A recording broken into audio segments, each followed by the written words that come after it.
Hey guys, welcome back. We're back from a interesting football game on Saturday. UNT beat Navy. That's right. That's right. For you Navy guys, it was a tough loss. The first loss of the season, but it was really a great game, and we had a really good time out there. We met a lot of good vets. Today we want to go back to something that obviously is near and dear to all of our hearts. It's things to do with claims again. So today we're going to talk about 5 common roadblocks that veterans face when you file a VA claim, and how to navigate those roadblocks. So I'll throw it over to Tim and let him take it off. I appreciate you, Tim. Now look, the first thing that we're going to cover here is this should be super obvious to you, but it often is an obstacle when you're developing the nexus letter. I'll talk about that in a moment. But incomplete or missing medical evidence.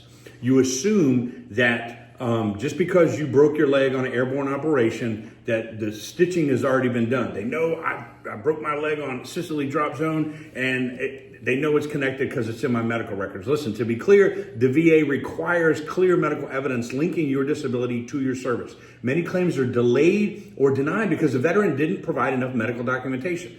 Gather all of your medical records before you start, both military and civilian, if you went to a civilian doctor, and then that nexus letter then has more connection to your service. There, yep. I'm going to flip it over to you because the next one ties right into that. Yep, it's failure to establish a service connection. That's number 2.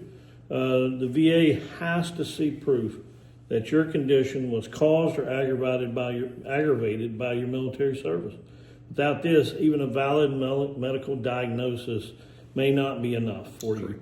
The solution is you provide us service treatment records, deployment histories, buddy statements. Buddy statements are huge. Let me just touch on that for 1 second. Is if you stayed in contact, which most of us do, with folks that you were stationed with and you were deployed with these folks, and they saw something that happened to you, you fell off a deuce and a half, and sprained your ankle or your knee or something, and now you have arthritis setting up in that knee or whatever.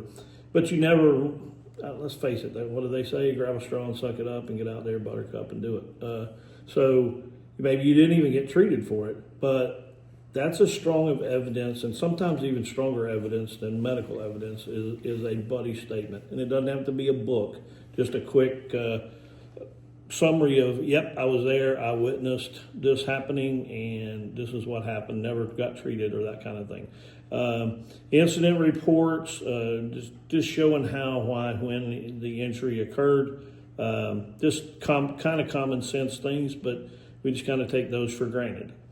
Before we throw it back to you, let's always remember, like our videos and subscribe to our channel. Hit the bell up top so that you're getting notified when we're dropping videos. And then we'll pass it off for number 3. All right. Listen, this is a roadblock. This is not a small thing we're talking about here. So veterans get frustrated. You hear the war stories. Oh, they denied my claim. Oh, they didn't take care of me. And then you go back and you look at their original paperwork, incomplete or incorrect form submission. Errors of omission on your VA form, such as the 21-5226EZ, blah, blah, blah. It can delay your claim or even reject it. Let's say, for example, they have your Social Security number in the system. The VA knows you served, and then you're 1 digit off on the form you filled out. Yep. They're going to kick it back, and then it goes into a loop because nobody is checking over each other's shoulder. They're saying this veteran submitted a claim. We have no record of their service, denied. And you look at it and go, what happened, man? The VA doesn't like me because you put the wrong Social Security number on. Double check all of this stuff. All the required sections have to be filled out. All the documents have to be signed, and all supporting evidence have to be attached. Now I'm going to give you the read ahead for maybe what next Saturday's is, but consider having a BSO review your paperwork. Yep. I'm pointing to my partner here. And make copies of everything. Have copies of anything you submit to the VA, you're in any uniform, correspondence you have. If you ever held an I Love Me book, you understand exactly what he is talking about. Yep. Just keep that. Just start a folder, a manila folder. Hey, date it. This is this claim I filed on this date, and put everything you get in there. So, all right, number 4. Number Tim. 4, missed deadlines or appointments. Huge. This is huge.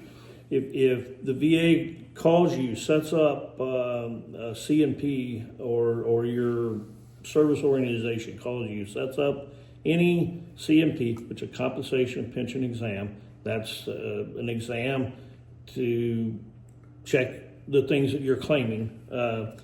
Do not be late for those. Do not miss those exams.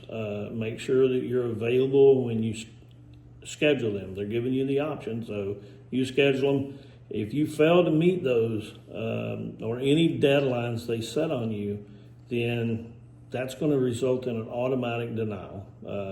So if it's not that important to you, it's not that important to them. Hey, let's blow this topic up a little bit, because I think this is one that you really highlight really well with the veterans you help do their claims.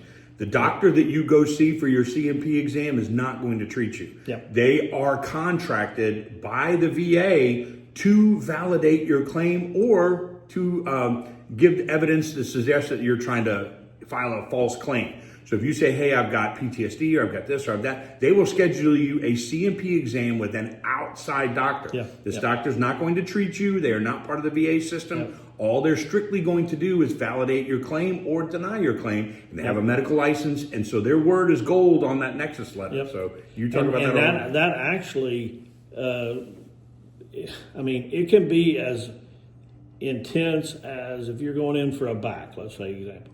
They could do flex tests. They could do all these different physical exam type exams. You may be going in for something totally different, and they may sit down and ask you a series of questions. How does this affect your life? So those are things. It could be a question answer session. It could be an exam session. Just be prepared for whatever. I mean, they may ask you, what are your symptoms? What symptoms do you have from this that interrupts your daily life? I mean, just things like that you're walking in expecting to lay down, get undressed, put this gown on, and all of a sudden you just go in and sit down in a chair like we're sitting, and you get asked a few questions, and they're like, thank you, have a good day.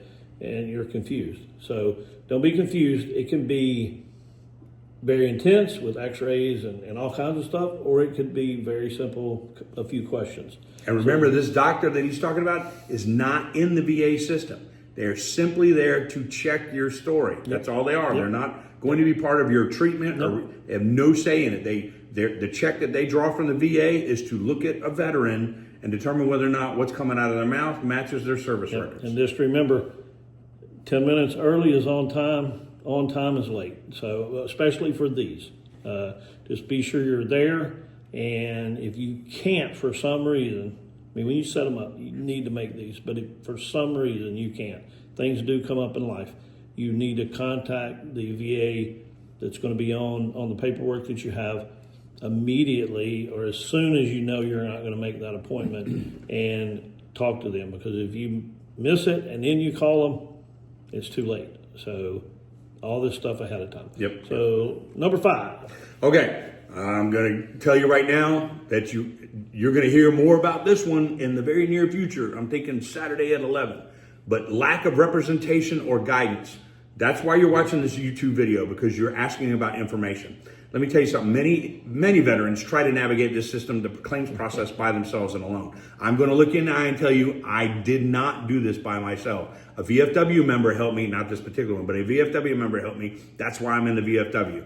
But it can lead to errors if you try to do it yourself. Missed opportunities for higher ratings or secondary conditions. Let me tell you something. I jumped out of planes for 20 years. I wasn't thinking about the secondary conditions. I was thinking, oh, my shoulder hurts. Oh, my back hurts. But there are other things tied to that. After your shoulder and your back hurts, there's 20 other things that are tied to your conditions that if you don't think through them, you should have a guidance of a representative. Again, we're going to talk more about it on Friday. So the solution is to work. I'm sorry, Friday. What did I say, Friday? Work with a VSO. Work with an accredited individual and a claims agent who understands the VA rules and can help you organize your evidence. This will make your appeal effective. Because if they deny it immediately, then you have the immediate grounds for an appeal because you have put your paperwork back together correctly. And only a properly trained VSO or representation will. So lack of guidance or lack of representation is an actual roadblock to you successfully navigating this system. So I'm telling you right now, find somebody to help you. I don't know anybody. Yep. I don't know anybody. Yeah. Call me.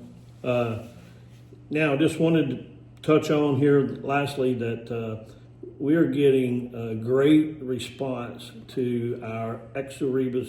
PC Exoribus. Exoribus. Hey, I said it right finally. The PC giveaway that you're. Oh yeah, there's a gonna PC be right seeing there. Yeah, right there. So we're getting huge response to this. Correct. So don't miss out on your opportunity to Free win this. $2,500 computer. Yep. So and to do that, you just need to look down here, and you're going to see the link to our Discord. Get into Discord. It's going to give you all the rules. It's going to tell you the details, the instructions on what to do, how to do to get in line, to be in line, to take something like One of these Yes. amazing machines.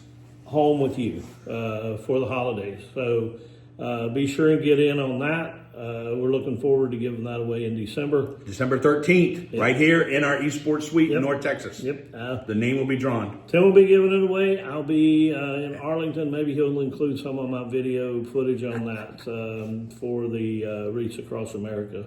But so you're going to have that opportunity. Be sure and like the video, subscribe. We really appreciate you guys watching and taking time to watch. We hope the information we're giving you is helpful.